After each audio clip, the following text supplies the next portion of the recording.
अब बात करेंगे महाराष्ट्र में प्रधानमंत्री आवास योजना को लेकर। आपको बता दें कि इस योजना के तहत मिलने वाले घरों के मालिकों के लिए खुशखबरी है। दरअसल महाराष्ट्र की देवेंद्र फडणवीस सरकार प्रधानमंत्री आवास योजना के तहत ग्रामीण क्षेत्रों में घरों के लिए 50,000 रुपए की अतिरिक्त सब्सिडी देने जा रही है, जिसके बाद कुल धनराशि प्राप्त 2 लाख करीब के ऊपर हो जाएगी। यह जानकारी राज्य के मंत्री जय कुमार गोरे ने दी है।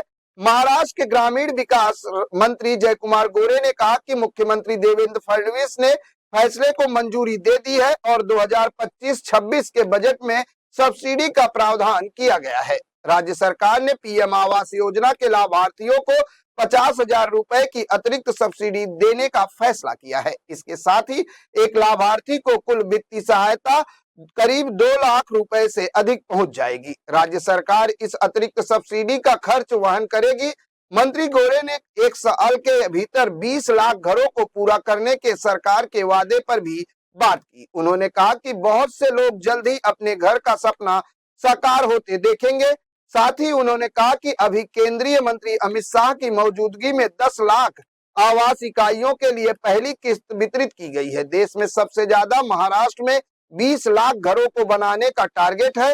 राज्य सरकार की ओर से निर्धारित 100 दिवसीय कार्यक्रम के पहले 45 दिनों में 100% आवास आवेदनों को मंजूरी दी गई है। 10 लाख परिवारों को पहली किस्त वितरित की गई है। महाराष्ट्र के मंत्री ने कहा कि अगले 15 दिनों में सरकार शेष 10 लाख घरों के लिए पैसे बांटना शुरू करने जा रही है। प्रधानमंत्री आवास योजना का उद्देश्य आर्थिक रूप से कमजोर लोगों और निम्न आय समूहों पर ध्यान केंद्रित करना है। साथ ही शहरी और ग्रामीण क्षेत्रों में आवास की कमी को दूर करना है। ये कार्यक्रम की मांग है आधार पर संचालित हो रहा है, जिससे राज्यों और केंद्र शासित प्रदेशों को पहचाने गए पात्र लाभार्थियों के आधार पर प्रोजेक्ट को मंजूरी देने की अनुमति मिलेगी।